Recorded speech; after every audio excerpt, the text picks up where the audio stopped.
ಕೊಂಡು देवರಿಗೆ ನಮ್ಮ ಮಧ್ಯದಲ್ಲಿ ಆಹ್ವಾನಿಸೋಣ। आइए हम सब खड़े होकर इस आराधना के आरंभ में परमेश्वर की प्रसन्नता मांगेंगे। ನಮ್ಮ ತಲೆಗಳನ್ನು ಬಾಗಿಸಿ ನಾವು ಕಣ್ಣುಗಳನ್ನು ಮುಚ್ಚಿಕೊಳ್ಳುತ್ತಾ ಆ ದೇವರ ಕಡೆಗೆ ನಮ್ಮ ಧ್ಯಾನವನ್ನು ಇಡೋಣ।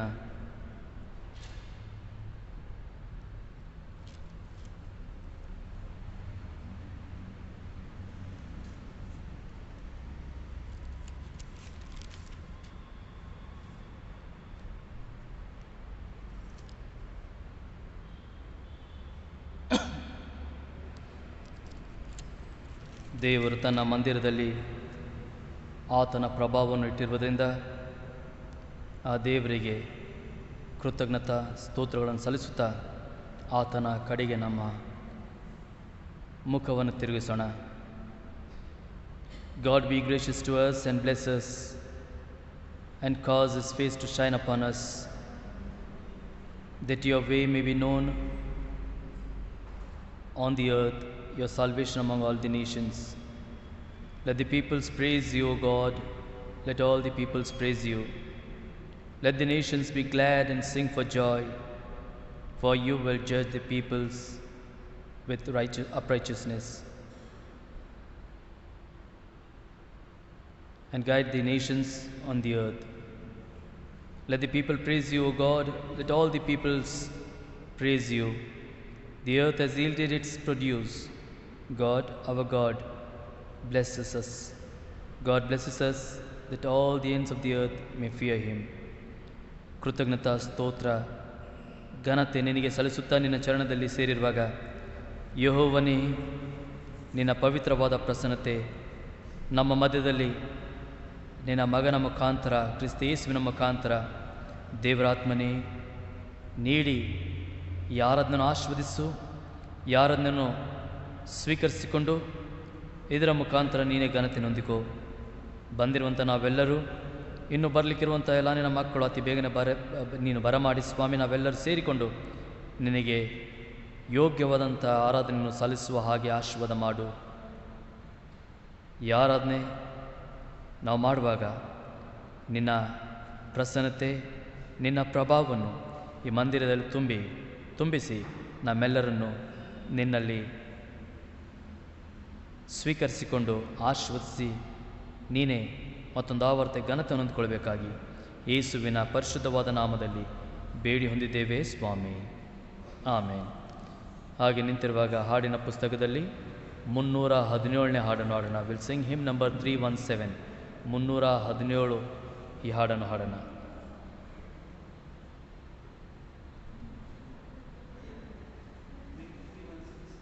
(316)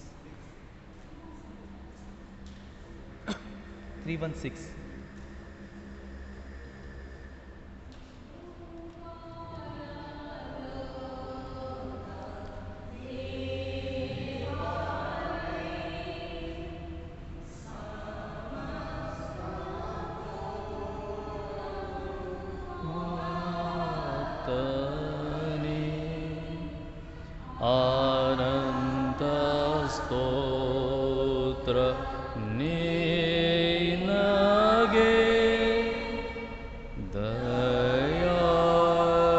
ದಯಾಳುವೆ, ನಿನ್ನಿಂದ ಸೂರ್ಯ ತಪದೆ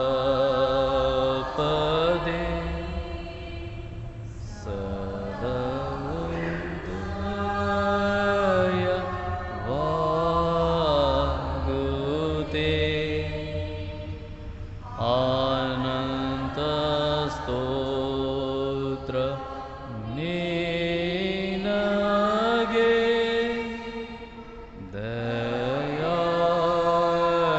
ದಯಾಳುವೆ, ಉಪಲವನ್ನು ಹುಟ್ಟಿಸಿ ಸಮಸ್ತ ಜೀವ ಕಾಯುತ್ತಿ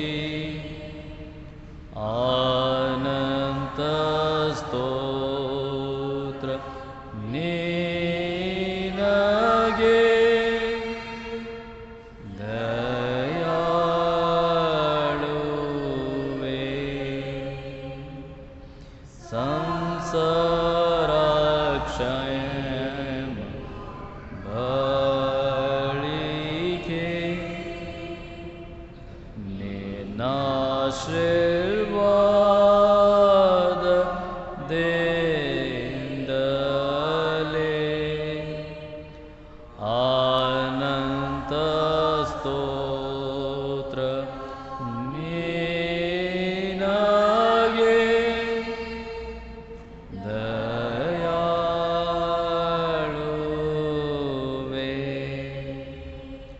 ಹಾಗೆ ನಿಂತಿರುವಾಗ ಕೀರ್ತನೆಗಳಲ್ಲಿ 42ನೇ ಕೀರ್ತನೆ ಉತ್ತರ ಪ್ರತ್ಯುತ್ತರಕ್ಕಾಗಿ ಓದ್ಕೊಳ್ಳೋಣ. ಕೀರ್ತನೆಗಳಲ್ಲಿ 42 ಉತ್ತರ ಪ್ರತ್ಯುತ್ತರಕ್ಕಾಗಿ ಓದ್ಕೊಳ್ಳೋಣ. ಸಾಮ್ 42 for responsive reading. भजन संहिता 42 अध्याय उत्तर प्रत्युत्तर के लिए पढ़ेंगे.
ದಯಮಾಡಿ ಕೂತ್ಕೊಳ್ರಿ. Please be seated. ನಮ್ಮ ತಲೆಗಳನ್ನು ಬಾಗಿಸಿ ಪ್ರಾರ್ಥನೆ ಮಾಡೋಣ. ಪ್ರಾರ್ಥನೆ ಆದ ನಂತರ ನಾವೆಲ್ಲರೂ ಎದ್ದು ನಿಂತ್ಕೊಂಡು ಪರಲೋಕ ಪ್ರಾರ್ಥನೆ ಹೇಳ್ಕೊಳ್ಳೋಣ. ಪ್ರಾರ್ಥನೆ ಮಾಡೋಣ. ಕ್ರಿಸ್ತ ಯೇಸುವಿನ ನಾಮದಲ್ಲಿ ನಿನಗೆ ಕೃತಜ್ಞತಾ ಸ್ತೋತ್ರಗಳನ್ನು ಸಲ್ಲಿಸ್ತೇವೆ ನಮ್ಮ ತಂದೆಯೇ. ಯೇಸುವಿನ ನಾಮದಲ್ಲಿ ನೀನು ನಮಗೆ ಕೊಟ್ಟಿರ್ತಕ್ಕಂಥ ಈ ಅವಕಾಶಗೋಸ್ಕರ ನಾವು ಹೃದಯಪೂರ್ವಕವಾಗಿ ವಂದನೆಗಳನ್ನು ಸಲ್ಲಿಸ್ತೇವೆ. ಎಷ್ಟೋ ಜನರು ಇಂಥ ಒಂದು ಅವಕಾಶವನ್ನು ಕಾಣಲಾರದೆ, ದೇವರ ಹತ್ರದಲ್ಲಿ ಸೇರಿಕೊಳ್ಳಲಾರದೆ ನಶಿಸಿ ಹೋಗಿದ್ದಾರೆ, ನಾಶನದ ಮಾರ್ಗದಲ್ಲಿದ್ದಾರೆ ಸ್ವಾಮಿ. ಆದರೆ ನೀನು ನಮಗೆ ನಿನ್ನ ಕರುಣೆ, ನಿನ್ನ ಪ್ರೀತಿಯಲ್ಲಿ ಸ್ವೀಕರಿಸಿಕೊಂಡು ಕರ್ತನೆ ನಮ್ಮೆಲ್ಲರಿಗೆ ನಿನ್ನ ಪರಿಶುದ್ಧವಾದ ಸನ್ನಿಧಾನದಲ್ಲಿ ಸೇರಿಕೊಳ್ಳಲಿಕ್ಕೆ ಭಾಗ್ಯತೆಯನ್ನು ನೀಡಿದ್ದಕ್ಕಾಗಿ ವಂದನೆಗಳನ್ನು ಸಲ್ಲಿಸ್ತೇವೆ. ನಿನ್ನಲ್ಲಿ ಸೇರಿರುವಾಗ, ನಿನ್ನ ಮಂದಿರದಲ್ಲಿ ನಾವು ಬಂದಿರುವಾಗ ನಿನ್ನಲ್ಲಿ ಬೇಡಿಕೊಳ್ತೇವೆ ಸ್ವಾಮಿ. ನಿನ್ನ ಪವಿತ್ರವಾದ ಪ್ರಸನ್ನತೆ, ಈ ಮಂದಿರದಲ್ಲಿ ಅಷ್ಟೇ ಅಲ್ಲ, ಆದರೆ ನಮ್ಮೆಲ್ಲರ ಹೃದಯಗಳಲ್ಲಿ ತುಂಬಿಸಿ ಸ್ವಾಮಿ, ನಾವು ನಿನಗೆ ಆರಾಧಿಸುವಾಗ ಕ್ರಿಸ್ತನೇ ನೀನೇ ನಮ್ಮ ಆರಾಧನೆಯನ್ನು ಸ್ವೀಕರಿಸಿಕೊಂಡು ಕರ್ತನೆ ಘನತೆಯನ್ನು ಹೊಂದಿಕೋ ತಂದೆ ಅಂತ ದೇವರೇ, ಯೇಸುವಿನ ನಾಮದಲ್ಲಿ ನಿನ್ನ ಚರಣದಲ್ಲಿ ನಮ್ಮ ತಲೆಗಳನ್ನು ಬಾಗಿಸಿ ನಮ್ಮ ಮೊರೆಗಳನ್ನು ಇಡ್ತಾ ಇದ್ದೇವೆ. ದೇವರೇ, ನಮ್ಮ ಪ್ರಾರ್ಥನೆಗಳನ್ನು ಕೇಳಿ ನಮಗೆ ನಿನ್ನ ಉತ್ತರವನ್ನು ದಯಪಾಲಿಸಿ ನಿನ್ನಲ್ಲಿ ನಾವು ಇನ್ನೂ ಹೆಚ್ಚಿನ ರೀತಿಯಲ್ಲಿ ಅಂಟಿಕೊಂಡು ಇದ್ದು ನಿನ್ನನ್ನು ಗಣಿಸುವ ಹಾಗೆ ಕೃಪೆಯನ್ನು ಕೊಡು ತಂದೆ ಅಂತ ದೇವರು. ವಿಶೇಷವಾಗಿ ಈ ಬೆಳಗಿನ ಜಾವದಲ್ಲಿ ನಮ್ಮ ಸಭೆಗೋಸ್ಕರ ಪ್ರಾರ್ಥನೆಯನ್ನು ಮಾಡುತ್ತೇವೆ.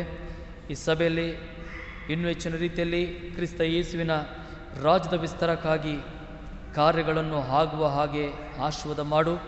ಈ ಸಭೆಗೆ ಸಂಬಂಧಪಟ್ಟಿರ್ತಕ್ಕಂಥ ಎಲ್ಲ ನಿನ್ನ ಪ್ರಿಯವಾದ ಮಕ್ಕಳಿಗೆ ಆಶ್ವಾಸ ಸ್ವಾಮಿ. ಇವರಿಗಿರ್ತಕ್ಕಂಥ ಎಲ್ಲ ಥರದ ಕಷ್ಟ, ದುಃಖ, ಸಂಕಟ, ವೇದನೆಗಳು, ಚಿಂತೆ, ಭಾರಗಳು, ವಿಧ ವಿಧವಾದಂಥ ಬಂಧನಗಳಿದ್ದಾದರೆ, ರೋಗಗಳಿದ್ದಾದರೆ ಅವೆಲ್ಲವನ್ನು ದೂರಪಡಿಸಿ ನಿನ್ನ ಮಕ್ಕಳಿಗೆ ಶಾಂತಿ, ಸಮಾಧಾನ, ಆರೋಗ್ಯ ಭಾಗ್ಯವನ್ನು ನೀಡಿ ನಿನ್ನಲ್ಲಿ ಯಾವಾಗಲೂ ನಿನ್ನ ಜನರು ಉನ್ನತವಾದಂಥ ಸ್ಥಿತಿಯಲ್ಲಿ ಸೇರಿಕೊಂಡು ಭದ್ರವಾಗಿ ಇರುವ ಹಾಗೆ ಕೃಪೆಯನ್ನು ಕೊಡು ಕರ್ತನೆ.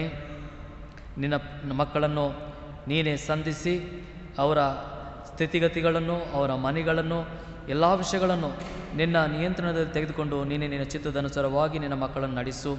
ಮಾತುಗಳ ಕರ್ತನೆ, ನಿನ್ನಲ್ಲಿ ಬೇಡಿಕೊಳ್ತೇವೆ.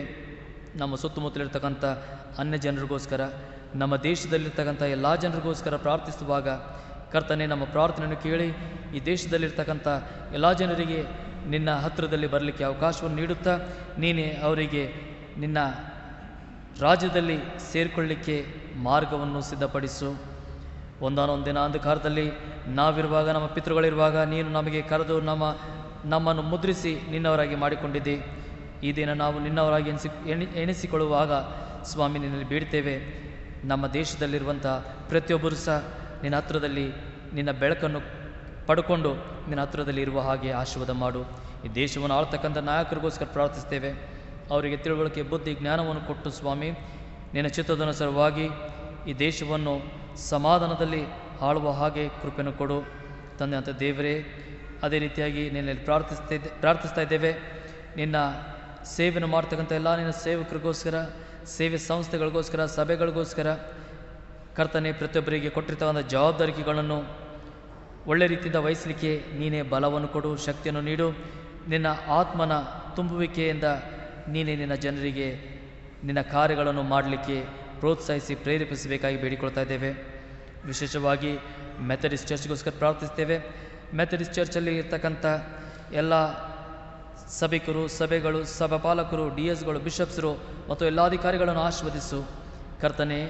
ನಾವೆಲ್ಲರೂ ಸೇರಿ ಏಕ ಮನಸ್ಸುಳ್ಳವರಾಗಿ ಒದ್ದೇ ಆತ್ಮ ಕ್ರಿಸ್ತನ ಆತ್ಮದಲ್ಲಿದ್ದುಕೊಂಡು ಆತನ ರಾಜ್ಯದ ವಿಸ್ತಾರವನ್ನು ಈ ಸಂಸ್ಥೆ ಮುಖಾಂತರ ಇನ್ನೂ ಹೆಚ್ಚಿನ ರೀತಿಯಲ್ಲಿ ಮಾಡುವ ಹಾಗೆ ಕೃಪೆಯನ್ನು ಕೊಡು ತಂದೆ ಅಂತ ದೇವರೇ. ವಿಶೇಷವಾಗಿ ಮುಂಬೈ ರೀಜನಲ್ ಕಾನ್ಫರೆನ್ಸ್ಗೆ ನೇತೃತ್ವವನ್ನು ಕೊಡುವಂಥ ನಮ್ಮ ಬಿಷಪ್ ಸಾಬ್ರ ಮೇಡಮ್ಗೋಸ್ಕರ ಪ್ರಾರ್ಥನೆಯನ್ನು ಮಾಡುತ್ತೇವೆ. ಅವರಿಗೆ ಆಶೀರ್ವದಿಸು.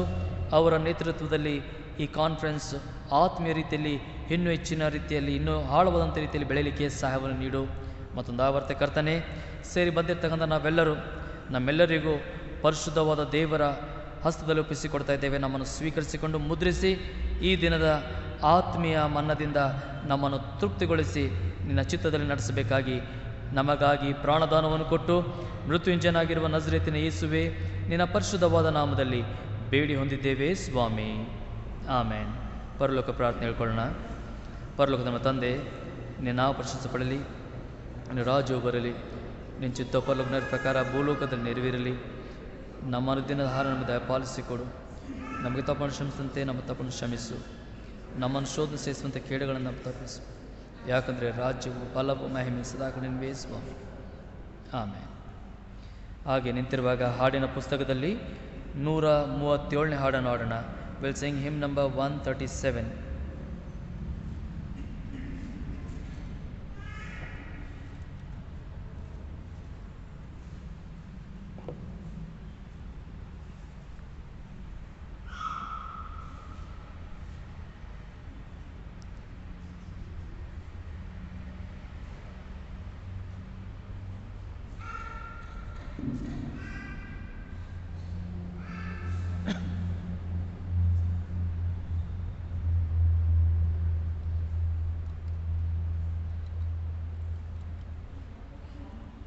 131ನೇ ಹಾಡನ್ನು ಹಾಡೋಣ.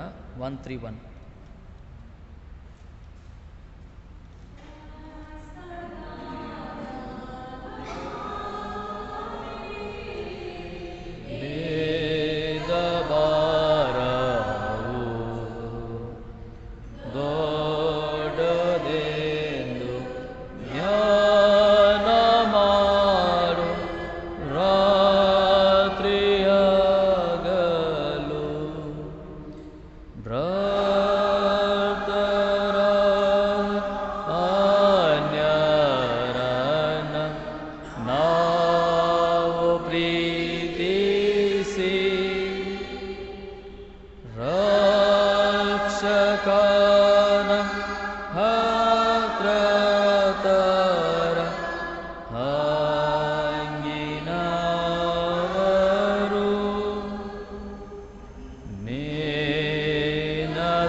ದಯಮಾಡಿ ಕೂತ್ಕೊಳ್ಳಿ. Please be seated.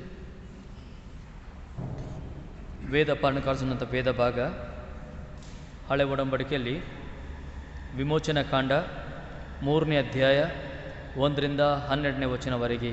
ವಿಮೋಚನಾ ಕಾಂಡ 3ನೇ ಅಧ್ಯಾಯ 1ರಿಂದ 12ನೇ ವಚನ. पुराने नियम में निर्गमन 3रा अध्याय 1 से लेकर 12 वचन तक. निर्गमन 3रा अध्याय 1 से 12 वचन तक. Exodus chapter 3 verses 1 to 12 from the Old Testament. ಹೊಸ ಒಡಂಬಡಿಕೆಯಲ್ಲಿ ಮತ್ತಾಯನ ಸುವಾರ್ತೆ 17ನೇ ಅಧ್ಯಾಯ 1ರಿಂದ 8ನೇ ವಚನ. ಮತ್ತಾಯನ ಸುವಾರ್ತೆ 17ನೇ ಅಧ್ಯಾಯ 1ರಿಂದ 8. Matthew 17 1 to 8 in the New Testament. मत्ती रचित सुसमाचार 17वां अध्याय 1 से लेकर 8वां वचन तक नए नियम में होगा. ಮೊದಲು ಹಳೆ ನಿಯಮ ಭಾಗ ಹಳೆಯ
And behold, there appeared unto them Moses and Elias talking with him.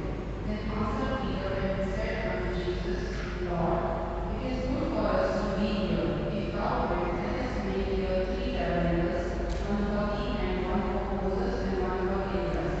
While he yet spake, behold, a bright cloud overshadowed them, and behold, a voice out of the cloud which said, This is my beloved Son, in whom I am well pleased. Hear ye him. And when the disciples heard it, they fell on their face and were sore afraid. And Jesus came and touched them and said, Arise, and be not afraid. And when they had lifted up their eyes, they saw a man whom Jesus only.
ಇವರ ವಾಕ್ಯಗಳಲ್ಲಿ ಓದಿರ್ತಕ್ಕಂಥ ಹಳೆ ಒಡಂಬಡಿಕೆಯ ಭಾಗ ವಿಮೋಚನಾ ಕಾಂಡ 3ನೇ ಅಧ್ಯಾಯ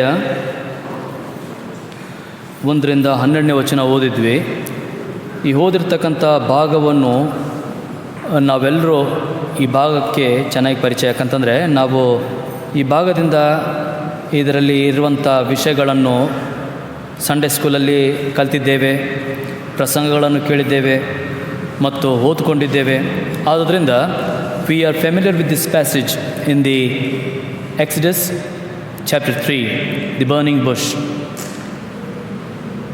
ಈ ವಾಕ್ಯಗಳಲ್ಲಿ ಅಥವಾ ಈ ಬರೆದಿರ್ತಕ್ಕಂಥ ಭಾಗದಲ್ಲಿ ಅಥವಾ ಈ ಭಾಗದಲ್ಲಿರುವಂಥ ವಿಷಯ ಏನಂತಂದರೆ, ಇಲ್ಲಿ ಮೋಶೆಗೆ ಯೆಹೋವ ದೇವರು ಹೊರೇಬ್ ಬೆಟ್ಟ, ಈ ಬೆಟ್ಟದ ಕಡೆಗೆ ನಡೆಸ್ತಾನೆ, ಅಥವಾ ಆ ಬೆಟ್ಟದ ಕಡೆಗೆ ಮೋಶೆ ಬರ್ತಾನೆ. ಈ ಬೆಟ್ಟದಲ್ಲಿ ಮೇಲೆ ಅವನು ತನ್ನ ಕುರಿಗಳನ್ನು ಕಾಯುವಾಗ ಅಥವಾ ಅದನ್ನು ನಡೆಸುವಾಗ ಅವನು ಮೇಲೆ ಈ ಬೆಟ್ಟದ ಕಡೆಗೆ ನೋಡುವಾಗ ಅಲ್ಲೇನು ನೋಡ್ತೀವಿ ಅಂತಂದರೆ, ಒಂದು ಅದ್ಭುತವಾದಂಥ ಚಿತ್ರ, एक अलौकिक चित्र हम देखते हैं. जैसा मूसा अपनी भेड़ बकरियों को चरा रहा है और वो अपनी आँखों को उस पहाड़ की तरफ, होरेब पहाड़ की तरफ जब लगाता है, देखता है, तो वो वहाँ पर एक अद्भुत दृश्य देखता है, जहाँ पर उस छोटे से पौधे में या उस छोटे से पेड़ में आग लगी हुई है, लेकिन वो जल नहीं रहा. ಅದನ್ನು ನೋಡಲಿಕ್ಕೆ ಅವನು ಹತ್ತಿರದಲ್ಲಿ ಹೋಗುವಾಗ ಅಥವಾ ಅಲ್ಲಿ ಹತ್ತಿರದಲ್ಲಿ ಹೋದ ಕೂಡಲೇ ಒಂದು ವಿಶಾಲವಾದಂಥ, ಅದ್ಭುತವಾದಂಥ, ಸುಂದರವಾದಂಥ ವಿಷಯಗಳನ್ನು ಅವನು ಅಲ್ಲಿ ಕಲಿತಾನೆ ಅಥವಾ ನೋಡ್ತಾನೆ. ಆ ಬೆಂಕಿಯಿಂದ ಧ್ವನಿಯನ್ನು ಕೇಳಿಸ್ಕೊಳ್ತಾನೆ. ಅಲ್ಲಿ ದೇವರು ಅವನಿಗೆ ಪ್ರತ್ಯಕ್ಷವಾಗಿ ಮಾತನಾಡ್ತಾನೆ. वहाँ पर वो परमेश्वर की आवाज़ को सुनता है. ಅಲ್ಲಿ ಸ್ವಾಮಿ ಏನು ಹೇಳ್ತಾನಂತಂದರೆ, ನೀನು ನಿಂತಿರುವ ಸ್ಥಳ ಅದು ಪವಿತ್ರವಾದಂಥ ಸ್ಥಳ, ಅದಕ್ಕಾಗಿ ನೀನು ನಿನ್ನ ಕಾಲಲ್ಲಿರ್ತಕ್ಕಂಥ ಮೆಟ್ಟಿಲನ್ನು ತೆಗೆದುಹಾಕು. वो स्थान जहाँ पर तू रुका है वो पवित्र स्थान है, इसीलिए उस स्थान से या वहाँ पर तू अपने पैरों का जो जूता है वो निकाल कर या निकाल दे. ಮತ್ತು ದೇವರು ತನ್ನ ಪ್ಲಾನನ್ನು ಇವನಿಗೆ ಹೇಳ್ತಾನೆ, ತನ್ನ ಯೋಜನೆಯನ್ನು ಮೋಶೆಗೆ ಹೇಳ್ತಾನೆ. ಪ್ರಿಯರೇ, ಈ ವಾಕ್ಯದಲ್ಲಿ ಅಥವಾ ಈ ಭಾಗದಲ್ಲಿ ಮೋಶೆಗೆ ದೇವರು ತನ್ನ ಪ್ಲಾನನ್ನು ತಿಳಿಸುವಾಗ, ದೇವರ ಪ್ಲಾನ್ ಏನಂತಂದರೆ, ಯಹೂದ್ಯರು ಸುಮಾರು ಹೆಚ್ಚು ಕಡಿಮೆ 400 ವರ್ಷ ಅವರು ಗುಲಾಮ್ತನದಲ್ಲಿ ಇರುವುದರಿಂದ ಅವರು ದೇವರಿಗೆ ಈ ಸಮಯದಲ್ಲಿ ಕರಿತಾ ಇದ್ದಾರೆ, ಅಳ್ತಾ ಇದ್ದಾರೆ, ದೇವರ ಹತ್ರ ತಮ್ಮ ಮೊರೆಗಳನ್ನು ಇಡ್ತಾ ಇದ್ದಾರೆ, परमेश्वर को पुकार रहे हैं. 400 साल के गुलामी के बंधन में रहते हुए यहूदी लोग, तब परमेश्वर की सुनता है. ಇಲ್ಲಿ ದೇವರು ತನ್ನ ಪ್ಲಾನನ್ನು ಹೇಳ್ತಾ ಇದ್ದಾನೆ ಮೋಶೆಗೆ ಹೇಳ್ತಾ ಇದ್ದಾನೆ, ನಾನು ಅವರ ಪ್ರಾರ್ಥನೆಯನ್ನು ಕೇಳಿಸ್ಕೊಂಡಿದ್ದೇನೆ, ಅವರ ಕರೆಯನ್ನು ಕೇಳಿಸ್ಕೊಂಡಿದ್ದೇನೆ, ಅವರ ಪರಿಸ್ಥಿತಿಯನ್ನು ನೋಡಿದ್ದೇನೆ. ಭಯಂಕರವಾದಂಥ ಪರಿಸ್ಥಿತಿಯಲ್ಲಿ ನನ್ನ ಜನರಿದ್ದಾರೆ. मेरे लोग बहुत ही विकट परिस्थिति में रह रहे हैं, उनकी पुकार मैंने सुना है. ಸ್ವಾಮಿ ಇಲ್ಲಿ ಇನ್ನೊಂದು ಮಾತೇನು ಹೇಳ್ತಾನಂತಂದರೆ, ನಾನು 8ನೇ ವಚನದಲ್ಲಿ ಹೇಳ್ತಾನೆ, I have come down to deliver damn, मैं नीचे उतर कर आया हूँ उनको छुटकारा देने के लिए, उनको गुलामी से आज़ादी की ओर बढ़ाने के लिए, चलाने के लिए मैं आया हूँ, नीचे उतरा हूँ. ಎಷ್ಟು ಸುಂದರವಾದಂಥ ಇದು ವಾಕ್ಯ. ಸ್ವಾಮಿ ಯೆಹೋವ ದೇವರು ಹೇಳ್ತಾ ಇದ್ದಾನೆ, ನಾನು ಕೆಳಗೆ ಇಳಿದು ಬಂದಿದ್ದೇನೆ, I have come down to deliver them, ಮೈ ನೀಚೆ ಉತ್ತರ ಆಯಾ ಹೂँ ಅಂತಂದರೆ, ಇಲ್ಲಿ ದೇವರು ಮೋಶೆನ ಮುಖಾಂತರ ನಮ್ಮೆಲ್ಲರಿಗೆ ಹೇಳುವ ಮಾತೇನಂತಂದರೆ, ಆತನು ಕೇವಲ ಅಲ್ಲೇ ಅಲ್ಲ, ಪರಲೋಕದಲ್ಲಿ ಅಷ್ಟೇ ಅಲ್ಲ, ಆತನು ನಮಗೋಸ್ಕರ ದಿನ ಪ್ರತಿದಿನ ಅಥವಾ ನಮಗೋಸ್ಕರ ನಮ್ಮ ಸ್ಥಿತಿಯನ್ನು ನೋಡಿ ಅಲ್ಲಿ ಕೂತ್ಕೊಳ್ಳಲ್ಲ. ಆತನು ನಮ್ಮ ದುಃಖದಲ್ಲಿ ಸಂತೋಷಗೊಳ್ಳಲ್ಲ, ನಮ್ಮ ಕಷ್ಟದಲ್ಲಿ ಸಂತೋಷಗೊಳ್ಳಲ್ಲ. ಆತನು ನಮಗೆ बिड़गड़े नीडने के, हमें छुटकारा देने के लिए वो उतर आता है, वो उतर आता है. ना ಒಂದು ಹಾಡು ಆಡ್ತೀವಲ್ಲ, उतार उतार, वाक्य उतर आता है वो. और यहाँ पर स्वयं परमेश्वर कहता है कि मैं उतर आया हूँ, ನಾನು ಇಳಿದು ಬಂದಿದ್ದೇನೆ. ಈ ದಿನ ಇಡೀ ಪ್ರಪಂಚ ಅಥವಾ ಇಡೀ ಲೋಕದ ಸಭೆಗಳು ಆಚರಿಸುವಂಥ ದಿನ ಏನಂತಂದರೆ ಟ್ರಾನ್ಸ್ಫಿಗರೇಷನ್ ಸಂಡೇ.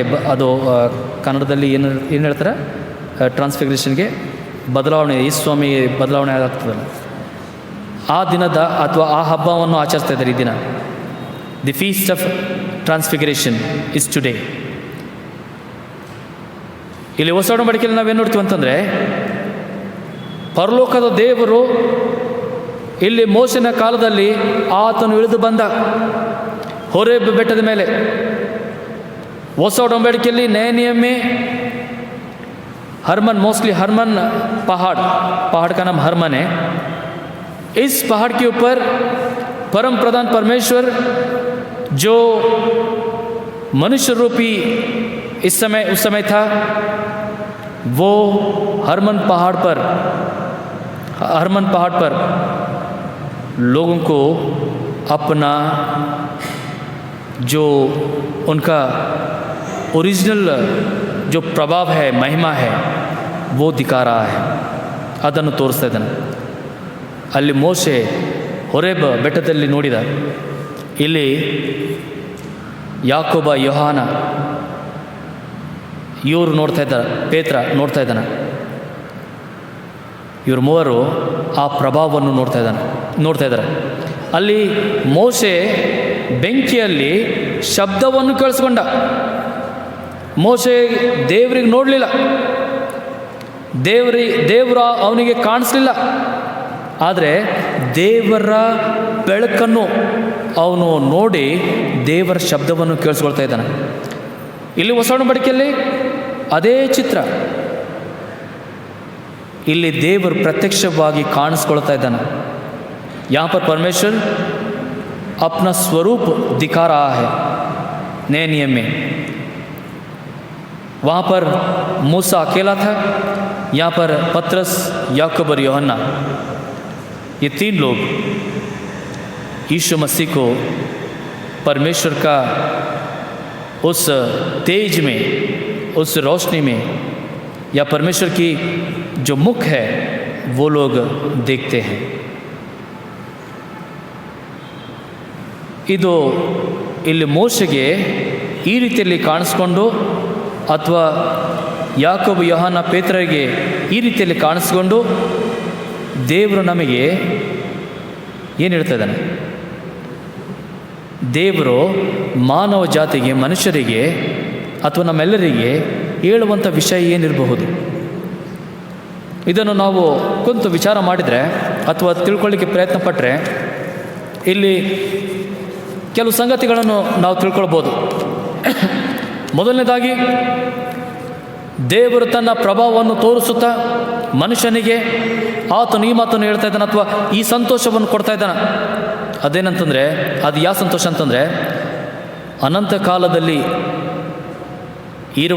ಇರುವಂಥ ಸಂತೋಷ, ಇರುವಂಥ ಆ ಒಂದು ತೇಜ, ಬೆಳಕು, ಪ್ರಕಾಶ, ಇದನ್ನು ಮನುಷ್ಯನಿಗೆ ತೋರಿಸ್ತಾ ಇದ್ದಾನೆ. ಮನುಷ್ಯನಿಗೆ, ಮಾನವರಿಗೆ ಹೇಳುವಂಥ ವಿಷಯ ಏನಂತಂದರೆ, ಈ ರೀತಿಯಲ್ಲಿ ಇಂಥ ಒಂದು ದೃಶ್ಯ ನೀವು ನಿತ್ಯ ಕಾಲದಲ್ಲಿ ಪಡ್ಕೊಳ್ಳಿಕ್ಕಿದ್ದೀರಿ. ಐಸಿ जो प्रकाश, तेज जो मूसा ने देखा, जो ये तीन शिष्यों ने देखा नए नियम में. शिष्यों ने आग नहीं देखा, लेकिन परमेश्वर का मुख का तेज वे लोगों ने देखा. और वो तेज इतना अद्भुत था, इतना सुंदर था कि ये वो तेज को देखकर या परमेश्वर का उस ಸ್ವರೂಪ को देखकर उस बदलाव को देखकर ಆತನ ಮುಖವನ್ನು ನೋಡಿ ಆತನ ಜೊತೆಯಲ್ಲಿ ಎಲಿಯ ಮತ್ತು ಮೋಶೆಯರಿಗೆ ನೋಡಿ ಈ ಮೂವರು ಪೇತ್ರ ಯಾಕೋಬ ಯೋಹಾನ ಇವರು ಮೂವರಲ್ಲಿ ಪರಲೋಕದ ಸಂತೋಷ ಇಳಿದು ಬಂತು. ಅವ್ರು ಮರ್ತೋದ್ರು, ನಾವು ಲೋಕದಲ್ಲಿ ಇರುವಂಥವ್ರಂಥದ್ದು ಮರ್ತೋದ್ರು. ಅವ್ರೇನು ಹೇಳಿದ್ರು ಅಂತಂದರೆ, ನಾವು ನಿಮಗೋಸ್ಕರ 3 ಟೆಂಟನ್ನು ಕಟ್ತೇವೆ, ನಿಮಗೋಸ್ಕರ ಆರಾಧನಾಲಯನೂ ಕಟ್ತೇವೆ, ನೀವು ಮೂವರಿಗೋಸ್ಕರ ಅಲ್ಲಿ ನಾವು ಮನೆಯನ್ನು ಕಟ್ತೇವೆ ಅಂತಂದು ಅವ್ರು ಹೇಳಿದರು. ಅಲ್ಲಿ ನಿಮಗೆ ಆರಾಧಿಸ್ತೇವೆ ಅಂತಂದರೆ ಅವ್ರು ಹೇಳೋ ಮಾತೇನಂತಂದರೆ, ನಾವು ಇಲ್ಲೇ ಇದ್ದುಕೊಂಡು ನಿಮಗೋಸ್ಕರ ಒಂದು ಭವನವನ್ನು ಕಟ್ತೀವಿ ಅಥವಾ ಮನೆಯನ್ನು ಕಟ್ಟು ನಾವು ಅಲ್ಲೇ ಇರ್ತೀವಿ ಅಂತಂದು ಅವರು ಹೇಳ್ತಾ ಇದ್ದಾರೆ. ಅಂತಂದರೆ ಆ ಖುಷಿ, ಆ ಸಂತೋಷ, ಅದರಿಂದ ಅವರು ಹೊರಗಡೆ ಬರಲಿಕ್ಕೆ ಇಷ್ಟಪಟ್ಟಿಲ್ಲ. ಅದನ್ನು ಹೇಳುವಾಗ ಅವರಿಗೆ ಇನ್ನೊಂದು ಏನು ನೋಡಿದ್ರು ಅಂತಂದರೆ, ತಂದೆ ಅಂತ ದೇವರ ಧ್ವನಿಯನ್ನು ಕೇಳಿಸ್ಕೊಂಡ್ರು. ಅಲ್ಲಿ ತಂದೆ ಅಂತ ದೇವರು ಏನು ಹೇಳ್ತಾ ಇದ್ದಾನೆ ಅಂತಂದರೆ, परमेश्वर का आवाज़ वो लोगों ने सुना और परमेश्वर ये कह रहा है कि ये मेरा प्रिय पुत्र है, इसकी सुनो. यीशु की तरफ कह रहा है, यीशु के लिए कह रहा है. ಇವೆಲ್ಲ ಅದ್ಭುತವಾದಂಥ ವಿಷಯಗಳನ್ನು ನೋಡಿ ಆ ಸಂತೋಷ, ಪರಲೋಕದ ಸಂತೋಷ ಇವರಲ್ಲಿ ಇಳಿದು ಬಂತು. ಅಫ್ಕೋರ್ಸ್ ಅವರು ಭಯಪಟ್ಟರು. वे लोग थोड़े डर गए, घबरा गए, क्योंकि अलौकिक घटनाएं वहाँ पर घट रही थी. मूसा और एलिया भी वहाँ पर थे. वे लोग घबरा तो गए, लेकिन घबराने के साथ साथ वे लोग खुशी के अंदर इतने मग्न हो गए. और वो खुशी, एक बाइबल स्कॉलर इस तरह लिखता है कि वो खुशी इतना भयंकर था कि, या इतना ज़्यादा था कि वे लोग उनके सारे विषय को भूल गए. उनके घर बार, उनके लोग, दुनिया के हर विषय को भूल गए. और वे लोग अपना मन बना ले कि हम इसी पहाड़ पर रहेंगे. और ये भी नहीं सोचे कि इस पहाड़ पर क्या खाएंगे, क्या पिएंगे. ये भी नहीं सोचे कि इस पहाड़ पे हमारा गुजारा कैसा होगा. सिर्फ इतना वे लोग सोच रहे थे कि बस इसी संतोष में, इसी खुशी में हमें रहना है.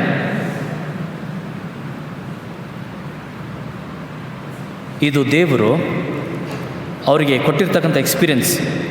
ಅದರಿಂದ ನಮಗೆ ಕಲಿಸುವಂಥ ಮಾತೇನಂತಂದರೆ, ಆತನು ನಮ್ಮೆಲ್ಲರಿಗೆ, ಇಲ್ಲಿ ಕುಂತಿರ್ತಕ್ಕಂಥ ಪ್ರತಿಯೊಬ್ಬರಿಗೆ ಬಹಳವಾಗಿ ಪ್ರೀತಿ ಮಾಡುತ್ತಾ ಇರುವುದರಿಂದ ನಮಗೆ ಆತನ ಕಡೆಗೆ ಆತನು ನಡೆಸಿದ್ದಾನೆ. ಪ್ರಿಯರೇ, इस घटना से हमें ये ज्ञात कराता है परमेश्वर की, यहाँ पर बैठे हुए, यहाँ पर उपस्थित हम सारे लोगों को परमेश्वर ने उसके तरफ चलाया है.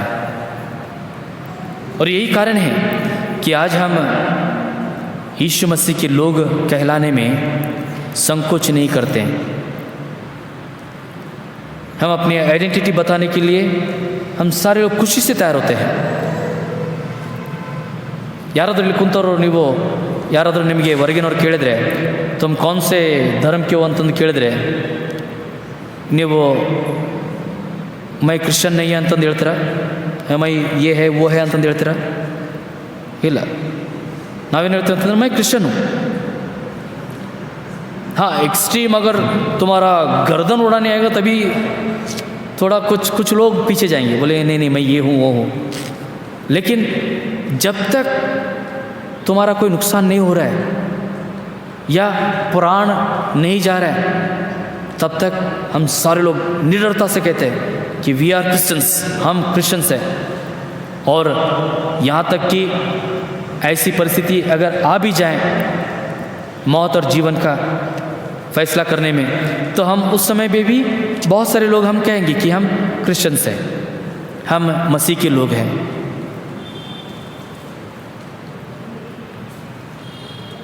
ಈ ಒಂದು ಕ್ರಿಸ್ತನ ಹತ್ರ ಬರಬೇಕಾದ್ರೆ ಸಾಮಾನ್ಯವಾದಂಥ ವಿಷಯ ಅಲ್ಲ. ನಾವು ಹೇಳ್ತೀವಿ ಮೇರೆ ಮಾವ ಕ್ರಿಶ್ಚನ್ ತೆ ಇಸ್ಲಿಯೇ ಮೇ ಕ್ರಿಶ್ಚನು ಅಂತಂದು ಕೆಲವ್ರು ಹೇಳ್ತೀವಿ, ಅಥವಾ ಕೆಲವರು ನಾವು ಆ ರೀತಿಯಲ್ಲಿ ಇದ್ದೀವಿ. ಆದಾಗಲೂ ಕ್ರಿಸ್ತನ ಕಡೆಗೆ ನಮ್ಮ ಪ್ರೀತಿ ಇದೆ ಅಂತಂದು ನಾನು ನಂಬುತ್ತೇನೆ. ನಮ್ಮೆಲ್ಲರ ಪ್ರೀತಿ ಕ್ರಿಸ್ತನ ಕಡೆಗೆ ಇದೆ ಅಂತಂದು ನಂಬುತ್ತೇನೆ. हम यीशु मसीह को चाहते हैं और चाहते हैं, इसीलिए आज हम यहाँ पर आज के दिन आकर बैठे हैं आराधनालय में. ದೇವರು ನಮಗೆ ಆತನ ಕಡೆಗೆ ನಡೆಸಿ ಆತನ ಪ್ರೀತಿಯ ಅನುಭವವನ್ನು ನಮ್ಮೆಲ್ಲರಿಗೆ ಕೊಟ್ಟನ. ಈ ಅನುಭವದಲ್ಲಿ, ಈ ಕ್ರೈಸ್ತತ್ವದಲ್ಲಿ ನಮಗೆ ಇರಲಿಕ್ಕೆ ಇಷ್ಟ ಇದೆ, ಅಥವಾ ನಾವು ಈ ಖುಷಿಯಲ್ಲಿ ಇರಲಿಕ್ಕೆ ಇಷ್ಟ ಇದೆ. ಅದರ ಜೊತೆಯಲ್ಲಿ ದೇವ್ರೇನು ಬಯಸ್ತಾನಂತಂದರೆ ನಾವು ವಾಪಸ್ ಹೋಗಬೇಕು. ನಮಗೆ ಕೊಟ್ಟಿರ್ತಕ್ಕಂಥ ಸ್ಥಿತಿ ಪರಿಸ್ಥಿತಿಯಲ್ಲಿ ನಾವು ಇದ್ದು ಆತನ ಸಾಕ್ಷಿಗಳಾಗಿ ಜೀವಿಸಬೇಕು. That is what God wants us. He wants us to go back. ಪೇತ್ರಗೆ, ಯಾಕೋಬ, ಯೋಹಾನಗೆ ಯೇಸು ಸ್ವಾಮಿ ಹೇಳ್ತಾನೆ, ಹೋಗು ನೀವು ಹೋಗಿರಿ. ಮೋಶೆಗೆ ಹೇಳ್ತಾನೆ, ನೀನು ಹೋಗು ಅಲ್ಲಿಗೆ. ದೇವರು ಕ್ರೈಸ್ತರಿಗೆ, ಕೆಲವರು ನಾವು ಹೇಳ್ತೀವಿ ಕ್ರೈಸ್ತರಾದ್ಕೊಳ್ಳಿ ಎಲ್ಲ ಒಳ್ಳೇದು ಸಿಕ್ಕಂತಂದು ಹೇಳ್ತೀವಿ. ಇಲ್ಲ, ಸಿಗಲ್ಲ. ಕ್ರೈಸ್ತರಾದರೆ ಏನೂ ಒಳ್ಳೆಯದಾಗಲ್ಲ. ನಿಮ್ಮ ಹತ್ರ ಬರುವ ಆಶೀರ್ವಾದಗಳು ಸೈತಾನನು ಕದ್ಕೊಳ್ತಾನೆ. ಕ್ರೈಸ್ತರಾದರೆ ಖಂಡಿತ ದುಃಖ ಇದೆ, ಸಂಕಟ ಇದೆ, ರೋಗಗಳಿವೆ. ಆದರೆ ಕ್ರೈಸ್ತರಾದರೆ ಒಂದು ಬೆನಿಫಿಟ್ ಏನಂತಂದರೆ, ಏನೇ ಬಂದಾಗಲೂ ಎಲ್ಲದರ ಮೇಲೆ ಜಯಶಾಲಿಯಾಗಿ ನಾವು ಮುಂದಕ್ಕೆ ಹೋಗ್ತೀವಿ, ಸಾಗ್ತೀವಿ. हमारी स्थितियों को, परिस्थितियों के ऊपर हम चल सकते हैं. हम घबरा के वहीं पर सीमित नहीं होते. ये अच्छी बात है. परमेश्वर हमारे लिए मार्ग खोलते रहता है या मार्ग बनाते रहता है. ಈ ದೇವರು ನಮ್ಮೆಲ್ಲರಿಗೆ ವಾಪಸ್ ನಾವು ಯಾವ ಸ್ಥಿತಿಯಲ್ಲಿದ್ದೀವಿ ಆ ಸ್ಥಿತಿಯಲ್ಲಿ ಕಳಿಸ್ತಾನೆ. ಆತನಲ್ಲಿ ಸೇರಿ ನಾವು ಯಾವಾಗಲೂ ಆತನ ಹತ್ತಿರದಲ್ಲಿ ಕೂತ್ಕೊಂಡು खाली परमेश्वर का नाम जपना या परमेश्वर की भजन गाते ही रहना हमेशा, ये ना करते हुए हम अपने परिस्थितियों में, हमारे इलाके में हमें जहाँ पर रखा है ಅದರಲ್ಲಿ ಹೋಗಿ ದೇವರ ಸಾಕ್ಷಿಗಳಾಗಿ ಅಥವಾ ದೇವರ ಪ್ರಭಾವವನ್ನು ಇತರರಿಗೆ ತೋರಿಸುವಂಥ ಜನರಾಗಿರಬೇಕಾಗಿ ದೇವರು ಬಯಸ್ತಾನೆ. ಅದಕ್ಕೆ ಅವ್ರಿಗೆ ಹೇಳಿದೆ, ನೀವು ವಾಪಸ್ ಹೋಗ್ರಿ, ಇನ್ನೂ ಕೆಲಸ ಪೂರ ಆಗಿಲ್ಲ, ನೀವು ವಾಪಸ್ ಹೋಗ್ರಿ ಅಂತ. ಮೋಶೆಗೆ ಹೇಳಿದ, ಇನ್ನೂ ಕೆಲಸ ಪೂರ ಆಗಿಲ್ಲ, ಹೋಗಲ್ಲಿಗೆ, ಅವರಿಗೆ ನಾನು ಬಿಡುಗಡೆಯನ್ನು ಕೊಡಿಸ್ಲಿಕ್ಕೆ ಇಷ್ಟಪಡ್ತೇನೆ, ನೀನು ಹೋಗು. ಕೆಲವು ಸರಿ ನಾವು ಕ್ರೈಸ್ತರು ನಾವು ನೆವೆಗಳನ್ನು ಹುಡುಕ್ತೇವೆ. ನಾವು ಹೇಳ್ತೀವಿ, ದೇವರಿಗೆ ಹೇಳ್ತೀವಿ, ಸ್ವಾಮಿ ನನಗಾಗಲ್ಲ. ಮೋಶೆ ಹೇಳಿದಾಗೆ, जैसा मूसा कहता है वैसा हम कहते हैं परमेश्वर से, प्रभु मुझे नहीं होगा, मेरे पास टाइम नहीं है, मैं नहीं कर पाऊँगा. परमेश्वर कोई बड़ा काम करने के लिए नहीं कह रहा है. परमेश्वर का, अगर परमेश्वर का रूपांतरण हुआ है, यीशु मसीह का रूपांतरण लोग देखा है, मूसा अगर देखा है, तो परमेश्वर ये संदेश दे रहा है हम सभी को कि हमें वो चुना है, हमें वो चलाया है, हमें वो वापस हमारे इलाके में भेजा है, हमारे स्थिति परिस्थितियों में भेजा है, और वो चाहता है कि हम उसके लिए कार्य करें. उसका कार्य क्या है? ಮೋಶೆ ಹೇಳ್ತಾನೆ, ನನ್ನ ಜನರಿಗೆ ಬಿಡುಗಡೆಯನ್ನು ಕೊಡಿಸಬೇಕಾಗಿ ನಾನು ಅದಕ್ಕಾಗಿ ಕೆಳಗೆ ಬಂದಿದ್ದೇನೆ ಅಂತಂದು ಹೇಳ್ತಾ ಇದ್ದಾನೆ. ಉನ್ಕೋ छुटकारा दिलाने के लिए मैं नीचे आया हूँ. ಯೇಸು ಸ್ವಾಮಿ ಹೇಳ್ತಾನೆ ಈ ಮೂವರಿಗೆ, ನೀವು ವಾಪಸ್ ಹೋಗ್ರಿ. ಇಲ್ಲಿ ಸ್ವಾಮಿ ನಮ್ಮಿಂದ ಬಯಸುವ ವಿಷಯ ಏನಂತಂದರೆ, ನೀವು ನಾನು ಸಾಕ್ಷಿಗಳಾಗಿರಬೇಕು.